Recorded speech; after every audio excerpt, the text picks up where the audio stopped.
They are the elite, daring combat veterans, flying on the edge of what's possible. They're called the best aerobatic display team in the world. On reflection, what we're doing is extraordinary, but it just feels absolutely normal now. For the first time, they've allowed cameras to follow them for an entire year. As a new leader takes charge in one of the most challenging periods in the squadron's history. It's a year of triumphs, of tragedy. On Tuesday, one of the squadron's aircraft crashed at RAF Valley. And of courage. We have to move on, and the best way to do that is to get on with our jobs. But ultimately, it's a year of breathtaking, awe-inspiring flying. These are the Red Arrows.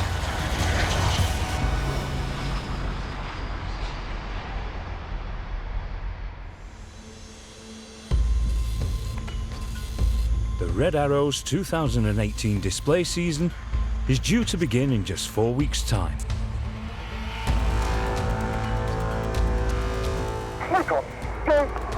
They've deployed to Greece on exercise Springhawk, their annual overseas training.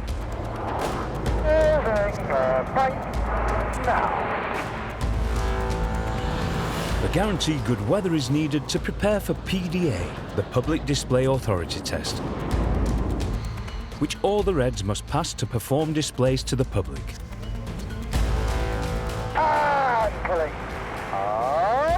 But in the next week, they must also test and recruit 2 new pilots for their 2019 team. The pace is relentless. Following the recent accident when engineer John Bayliss was tragically killed, the pressure is on for team leader Martin Pert. I think objectively we're about 6 weeks to almost 2 months behind schedule. It's entirely possible that we won't be ready for PDA. If we don't make PDA whilst we're out on Springhawk in Greece, the likelihood is we would have to cancel some of the displays at the beginning of the season. Despite replacement pilot Mike Ling joining only 3 weeks ago, they've managed to fly their first full practice display. 2, 1, hack. Minute 40, welcome gents. We're going to Fitties Bravo, so our first move of sight out over the sea there. But today, they face the far greater challenge of practicing over the sea. This way, obviously ramping down over this peak here. Main hazards really, we've obviously got birds here, that's definitely a hazard of this sort of flat ground just sort of rolling into the sea there. And then definition, probably a bit more. Up to now I've had the luxury of practicing over an airfield where we have this big long runway that just orientates me as soon as I look at it. The challenge when we go somewhere that is off an airfield is that I don't have those features anymore. Probably a bit more difficult to get definition here just because the channel is slightly wider. Okay, so could just be into the blue yonder. So we will check in please at minute 06. Have a good one. Team safety supervisor Adam Collins has headed to the display site. The conditions today are extremely challenging. It's quite hazy, the sea is extremely calm, so it's almost mirror-like, and the sky and the sea are almost the same colour. So certainly for synchro doing the dynamic diving manoeuvres, it's going to be a challenging day. The synchro pair are the 2 pilots who execute dynamic head-to-head manoeuvres at just 100 feet. A glassy sea makes judging their position and height very difficult.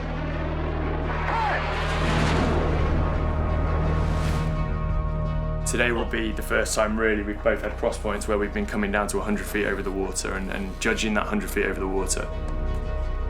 It's Toby Keeley's first year as a synchro pilot. I've just about grasped the basic manoeuvres down to display heights, and now having to do that over a sea and the coastline definitely adds another huge element and step up.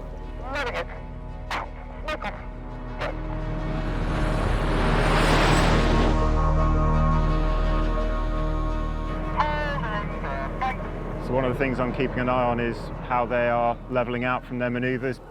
If there is something that doesn't look like it normally would, that's when I can come on the radio with a a call that would get them to double check the height they're at.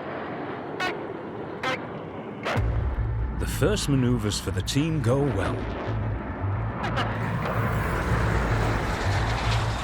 But now, the synchro pair split off to perform their ultra-low-level routine. Normally what we're doing is we're using features on the ground to line up and make the pass happen right in front of you. When we fly over the sea, obviously those features are taken away. You can get this nasty, insidious reduction of height in the jet just purely because you're unable to judge those normal heights.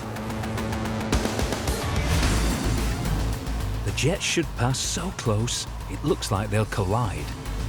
But in these conditions, they're struggling to align.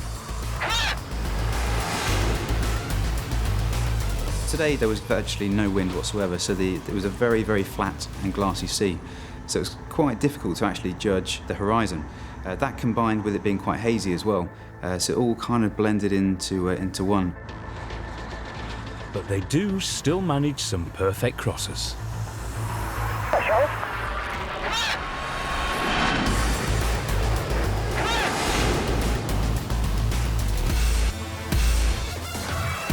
Displaying over water also makes life tough for the other pilots, particularly in their most difficult move, rollbacks.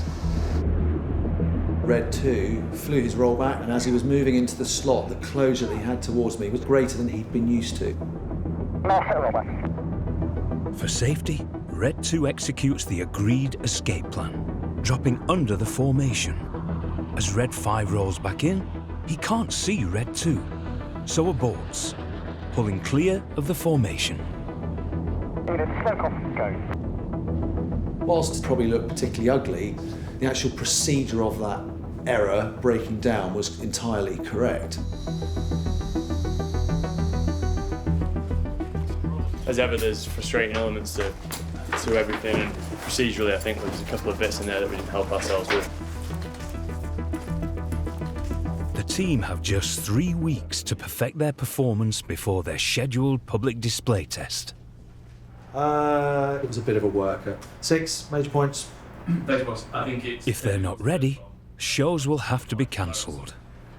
If you try and follow that coast, you're way off heading, so it does suck you in quite badly. So I was working pretty hard for that. It's certainly one to file away in the learning sorties.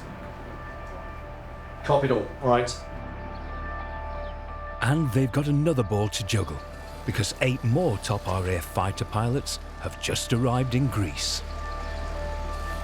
Over the next 7 days, they'll undergo an intense selection. Very excited to be here. This is the 3rd time that I've applied, but the 1st time that I've got on the shortlist, so if I'm not selected, I'll be absolutely gutted. But only 2 of them can realise their dream of becoming Red Arrows.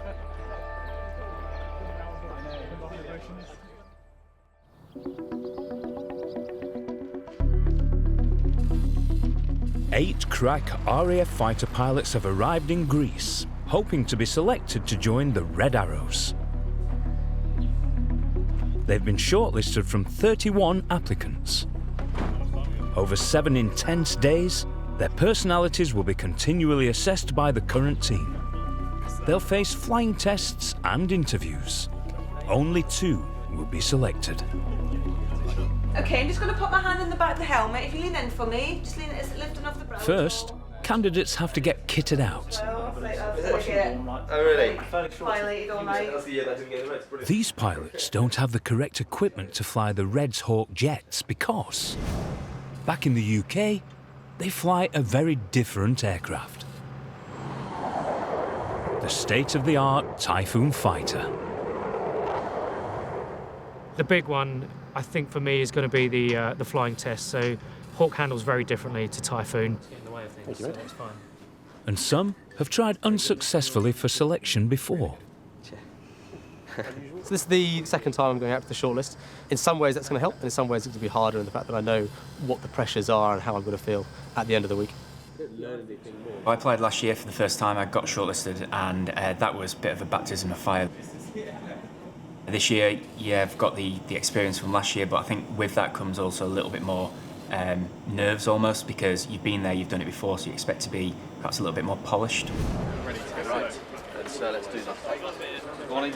Alongside the selection process, the Reds still have to prepare for their PDA test. So the candidates will fly back seat during every practice display. And at the end of each sortie, one will undergo their flying test. It's the battle reference. We're looking to get the wingtip that you can see. You stay there. Wingtip. Red 8, Matt Masters, will be their examiner. On that position, and that helps with your depth as well. So don't use the wing for depth. They'll be in the back seat of my jet. We'll do a full display, and then once that's complete, myself and the team leader will separate, and we'll go off and begin the flying test. For the rear, you've got this magic red A. So we'll do 2 loops, and we'll do 2 rolls. The first thing I'm really looking for is we want them to be nice and accurately on those references. If you go too far this way, it becomes an A with a point. So it's station keeping, it's smoothness, but also we want to see a learning curve. So we want to see an improvement as the test progresses. See where my head height is? On that spot there. Let's go with that. Cool, is that everyone? Done. On this sortie, it'll be Andy Cornthwaite who faces his flying test. Corny currently flies the Hawk as an instructor. It's the first time he's made it onto the shortlist. I got told that I was on the shortlist a month ago, so throughout the last 4 weeks I've been reading up about it so much, so to finally arrive here and get stuck in has just been mind-blowing. If I'm not selected, I'll be incredibly disappointed.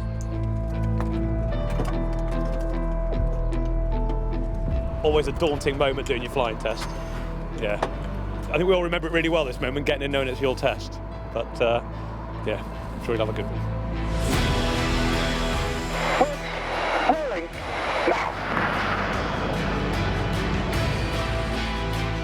During the display practice, Corny gets to see the standard of flying he's aspiring to.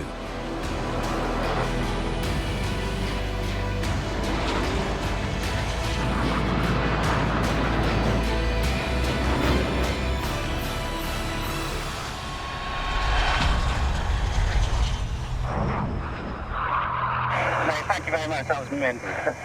Corkscrew and tornado, that's crazy. Right, Corny, all the best. Thank you very much. The practice display over, 7 jets head home.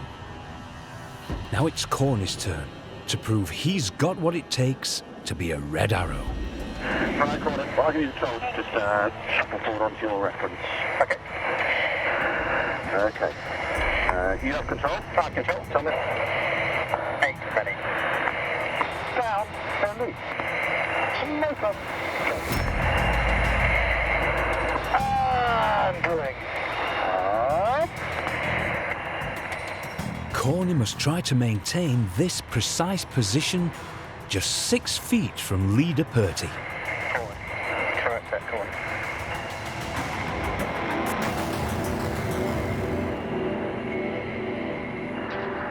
Don't go deep. For fuck's sake. Come on.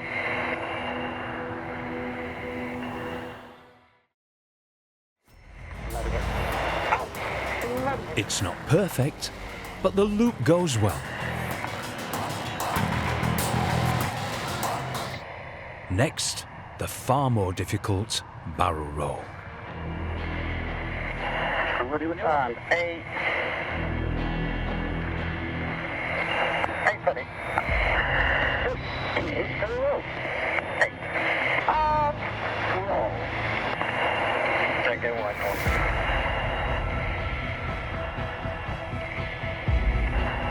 Don't go wide, come on. Easy, easy.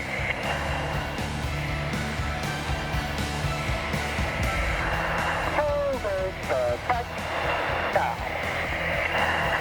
All right.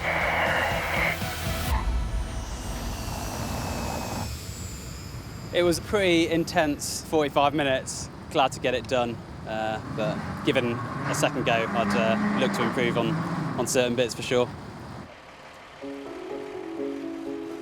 On the ground, I will ask them, how do you think it went? Just to see if they can identify how they can improve.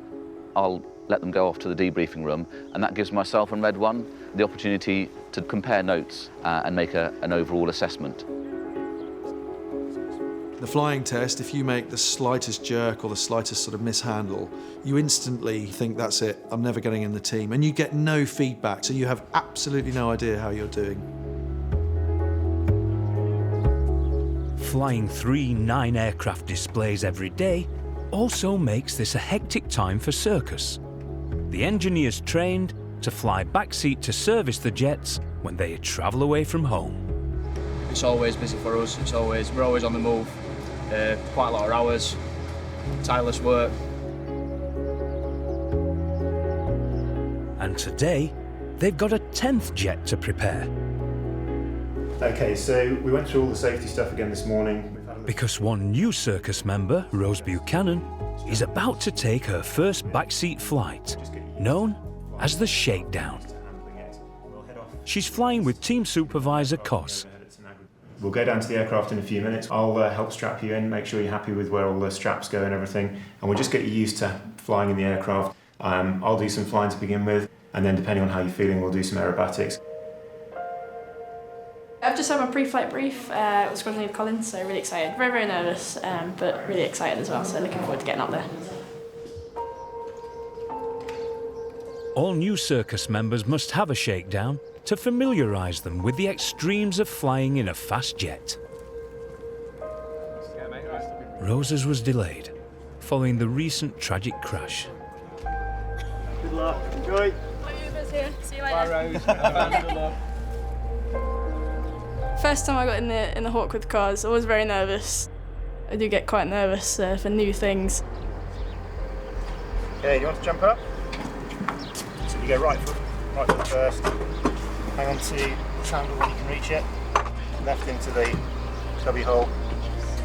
But you think about what you're training and you think about what you've done, because at the end of the day it's something new. You're not going to get that many chances in life to do it, so you've just got to enjoy every minute that you get. Helmet on when you're ready.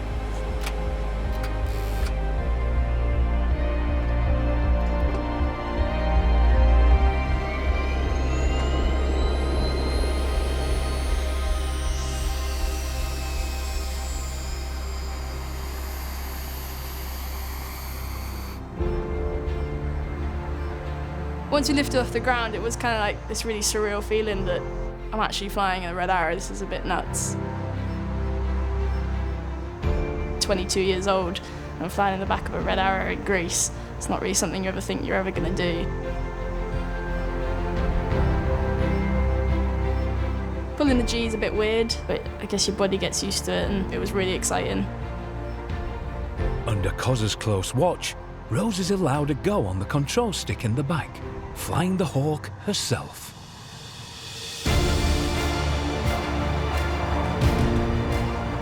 I got to have a little go, got to do a roll around, so that was pretty fun. Flying upside down is very strange, but it is really cool.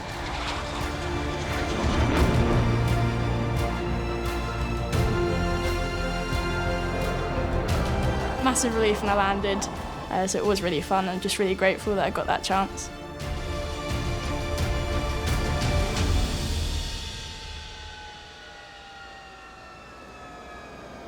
You right? Yeah, you? You didn't scare me that much. Absolutely amazing. Thanks, sir. My pleasure. Finally did it. It was really fun, it was great. Definitely worth the wait. If you could pay for that, I'd save up for the rest of my life.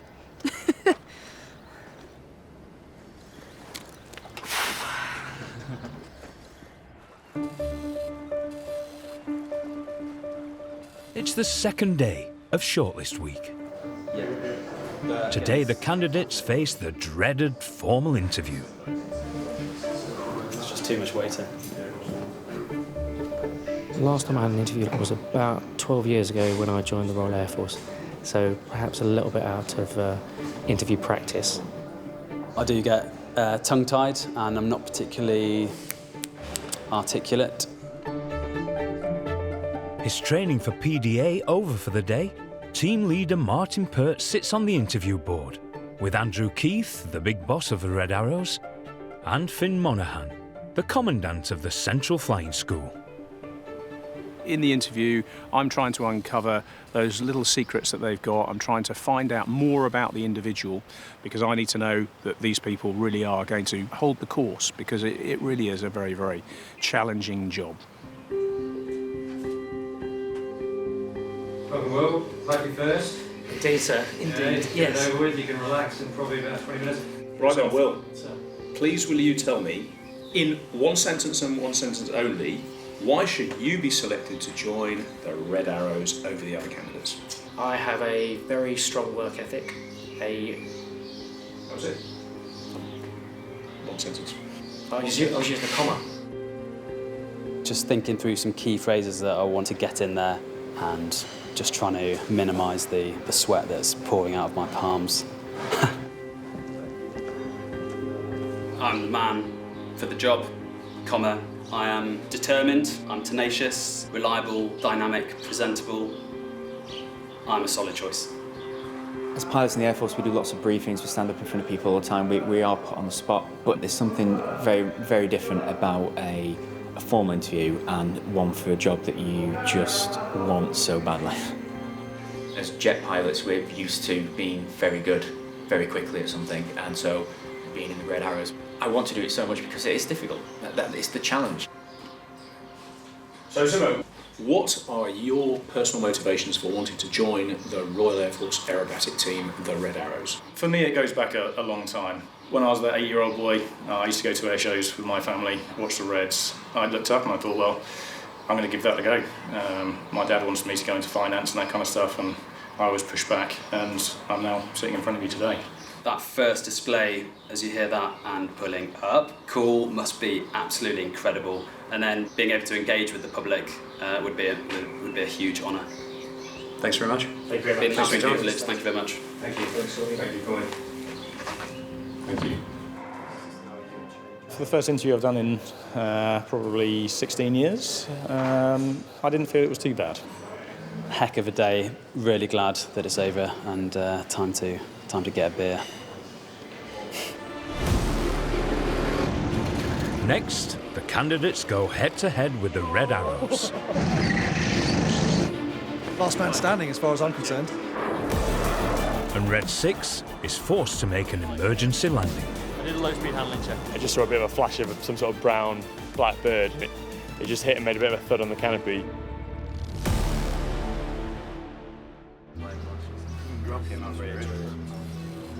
The candidates hoping to be Red Arrows pilots are halfway through their selection week. One by one, taking their flying tests. Look forward to this. Nervous.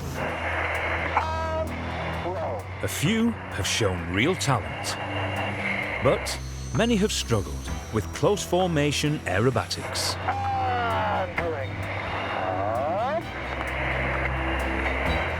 A couple of slightly bigger mistakes in there, but yeah, I think you just got to pinch yourself. I'll just try it out for the Reds, really. Flying formation in a Red Arrow, that's something that you've got to be looking forward to do. It's now just waiting and seeing if I do get to do that again in the future.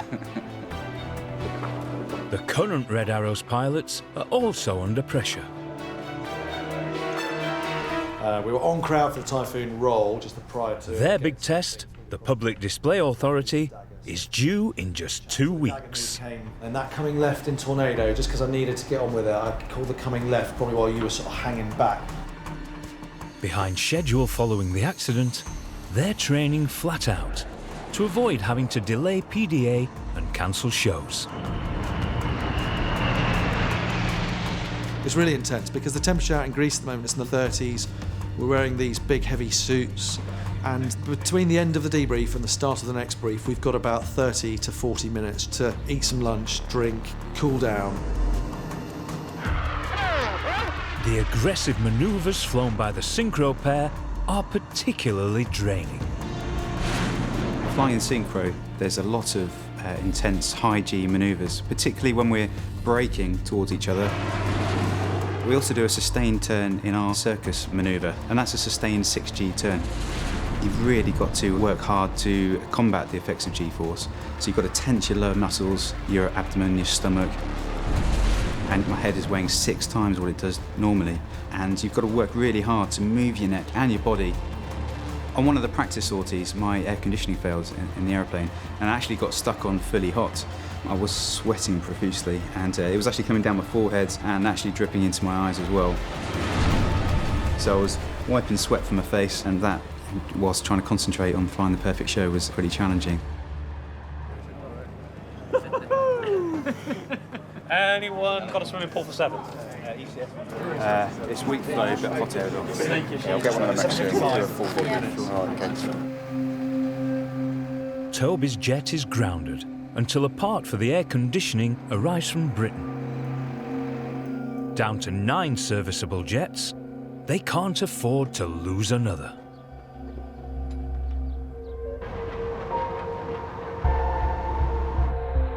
Then, in the middle of a display practice, Cy Taylor suffers a bird strike.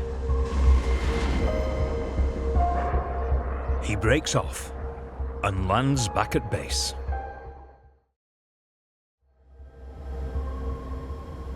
Don't put your hands on it, mate. Ooh, Yeah, we hit a bird during the first half. You can probably see on the canopy there, it just hit. So as we were in the back of Phoenix, we were right underneath Two's jet, and I just saw a bit of a flash of some sort of brown, black bird, and it just hit and made a bit of a thud on the canopy. And obviously there's a bit of a wall from the front and the back seat. I hit one last year just on the way into Newcastle, which glanced off the side of the engine intake. Obviously if that then goes in the engine intake, then that's bad. Luckily this time, Cy's jet is undamaged. This thing is brutal, you know. It's built to last, the T1, so it tends to, you know, touch wood. It always comes out better of the collision.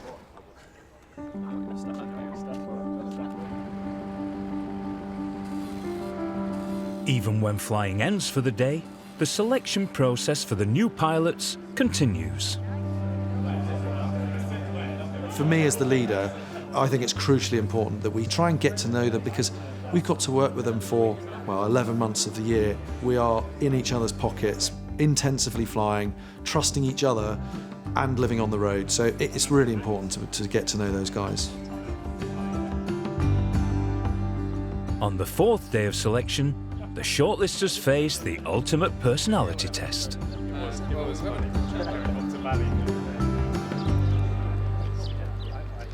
This week's my job is to come up with an entertainment programme in the evenings.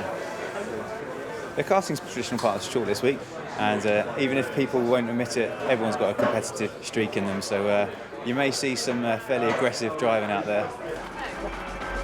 Everyone must compete in time trials to win a place in the final. They do get quite competitive. That's going to happen when you get a load of fast jet pilots into some go-karts. So yeah, so I just kind of push on through after they've all had their little crash.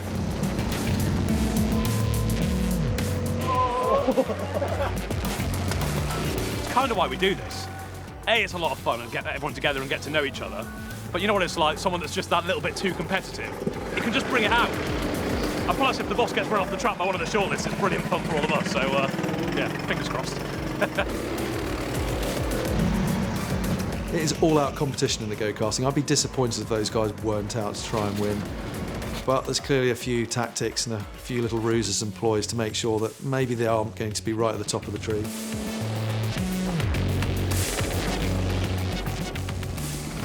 With the heats over, it's not looking good for the Red Arrows. Shortlist are currently top 3 and I'm number 4, so yeah, we might have to change our tactics a little bit. Is it a good idea to be beating Red One? I might just allow him to overtake right at the finish line in the final race. Yeah, and then these. But somehow the Reds' fortunes are magically transformed. Yeah, perfect. Thank you. 5 wins. Thank you. The Reds are in pole position now. Yeah, it's funny that. Yeah.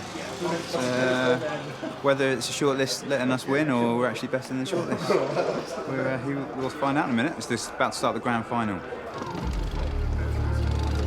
Yeah, there was obviously a bit of hustling going on in the go-kart, and you don't want to start off showing your true talents early on, lull them into a full sense of security, and then come through winning at the very end.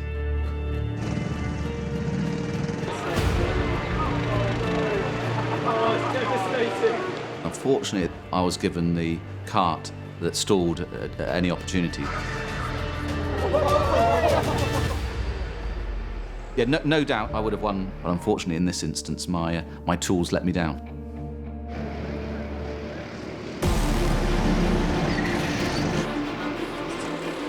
Despite starting at the back, the shortlisters soon take the lead. Maybe foolhardily putting the boss, Purty, in last place.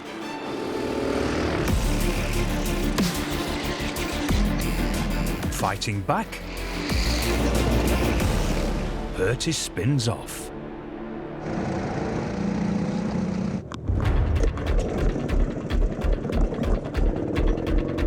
Then, despite being a lap behind, he's given the checkered flag. So as far as I'm concerned, I crossed the checkered flag first. I don't care how many laps I'd done. The guy raised the flag, I was the first to cross the line, so I'm claiming that as a win. Just seconds later, the real winner, shortlister JT, crosses the line. Where have you been? Where have you been? What took you so long? The win. The win. Quite pleased with that. Let's go and get the trophies. Yeah, I maintained to JT that I'd won, and I don't think he had the balls to actually front up on that. All right then, so in third place is Lingy. And the runner-up in second place is Grub. And the winner of Springholt 2018 karting. It wasn't until he actually got on the podium that I think he realised he was actually a lap ahead of me. Is JT.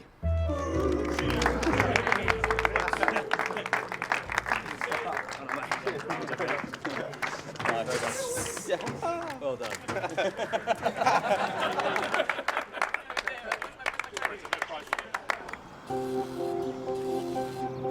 Shortlist week is almost over. Will Cambridge is the last candidate to take his flying test. The Red Arrow's job is something a bit special, something different. So what the guys are doing, it's all by their own judgment and by their own hand-eye ability. That sort of pure flying really appeals to me. If I was asked to join the team, that would just be fantastic. I've wanted to join the Reds ever since I was a young kid.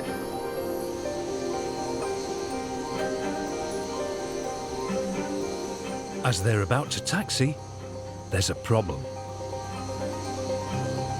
Box 7. Delaying start, receipt has just dropped in. That's copied with me. The delay is caused by go-kart champion JT. The red seat is going to jump out just so they can motor a seat up to retrieve the pin. Loose objects in cockpits are dangerous. There's a risk they may jam the controls. My backseater, he dropped his pin from his ejection seat on the floor. Unfortunately, when you close the canopy, you need to make your seat live by taking the pin out and housing it. But he unfortunately dropped it. Yeah, so we're about 10 minutes behind getting airborne, but he will definitely receive a lot of banter from the boys later on. It might cost him later, but hey, it's one of those things. The pin retrieved from under the seat, the sortie can finally begin. At the end of the practice display, 7 jets head home. Good luck to the Dutchess. Rest assured the flying test is no more painful than childbirth. Go! Leaving Will to begin his test. Okay, Will. There we go. So you have control. I have control. Real happy then. You like to call 8 ready? 8 ready. Down, release. Smoke on. Go. And release.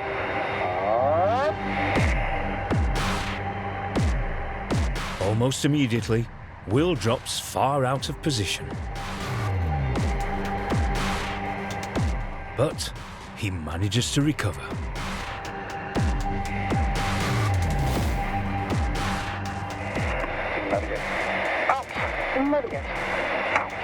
He completes the loop successfully, but now faces the far more difficult barrel roll.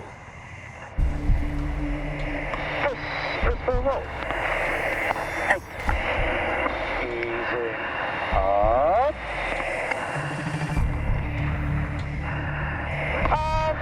Roll. Will's jet drifts dangerously close to Purty. Control. I had to take control and make sure that that closure didn't result in a mid-air collision. The aircraft suffered from slight over-controlling, which resulted in a higher closure of our aircraft to the lead aircraft.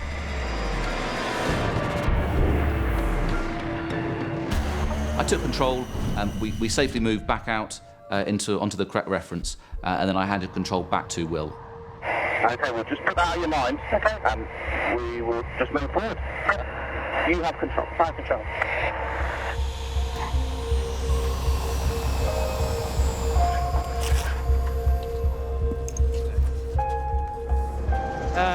Handle's quite different to the Typhoon, and it's tricky manoeuvres, but no, it's fine. Glad it's over and a nice weekend to enjoy now. It does happen. For example, in my first shortlist, the control was taken away from me, and here I am now. I'm flying in the Red Arrows, and I'm in the third year of the team, so it isn't the end of the world, and the biggest thing is just to learn from it on the next flying test if you're lucky enough to be on another shortlist.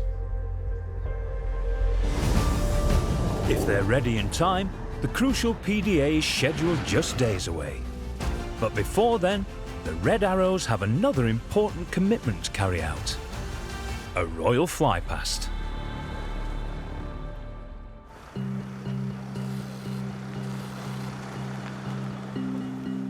At the very end of shortlist selection, there's one final tradition. So this is a chance for us to see the display, because all week we've been back seating. This will be the first time we get to see the full display from where the crowd will see the display.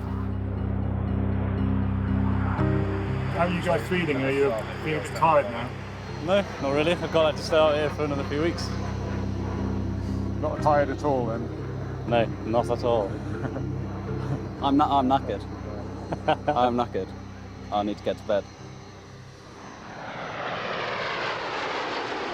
I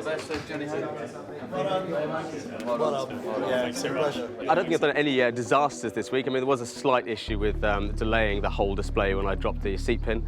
But yeah, these things happen. It's going to be a very nervous wait. If I'm selected to get in the team, I'd struggle to describe what I'd feel. I'd be so excited. Waiting for the phone to ring will be, I'll be dreading it, and at the same time really looking forward to it, because you just want to find out after everything that's gone on for this week and leading up to it. It just means so much to you. After the shortlisters head home, the Reds haul themselves up at their accommodation. What I'd like this to be is as objective as possible. In this secret discussion, they'll decide which two candidates they want to join the team. But the successful pilots will not be told for 3 weeks.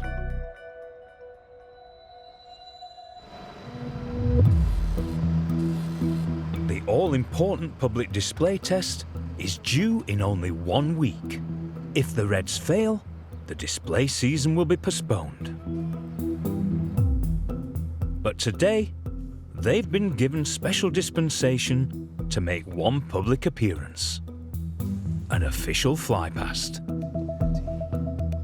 We've got the honour of flying over Prince Charles this afternoon at a marina in Athens, which is great. It's also the first huge sort of event this year. It's been keeping me busy the last couple of days because I've been busy planning it. And also, there definitely is a lot of pressure on the team. And that's not just the pilots, but that's the ground crew as well, the engineers who service the dye team have got to re-dye the jets as well. So there's a lot of pressure on them to get it right. But the weather forecast is not looking good. The forecast for Tanagra, cumulus and thunderstorms. Good morning all.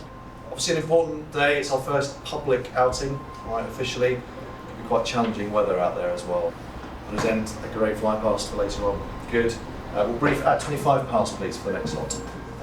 Between us and Athens, there's some huge thunderstorms. That's quite challenging actually, because we've got to stay below the cloud. If we go into these big cumulonimbus clouds, there's lots of icing and hazard, so we've got to stay below these clouds. That alongside our TOT, time on target, we've got 14, 15 and 20 seconds. So we've got to be bang on that time this afternoon over His Royal Highness Prince Charles. 30 miles away in Athens, Prince Charles has arrived for the flypast that will mark his royal tour of Greece.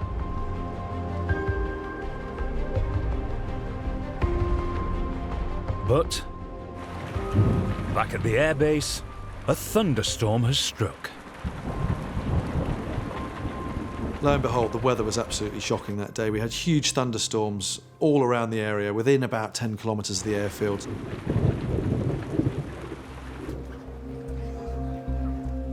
In Athens, the skies are still blue.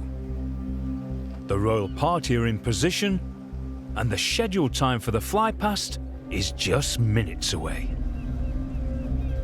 With just moments to spare, the Reds have got airborne, dodging storms en route. When we got airborne and I looked southeast and I could see the confines of Athens and I could see it was clear, yeah, that was a really great feeling.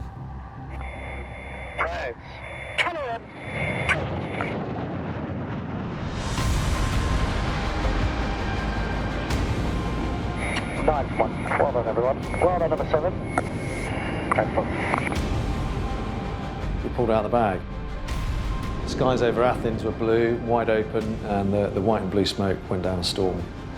It was a great test of the whole team because in those 3 short weeks from not even having flown a full display, I'm very confident now we are at a standard where I think we can go for our public display authority.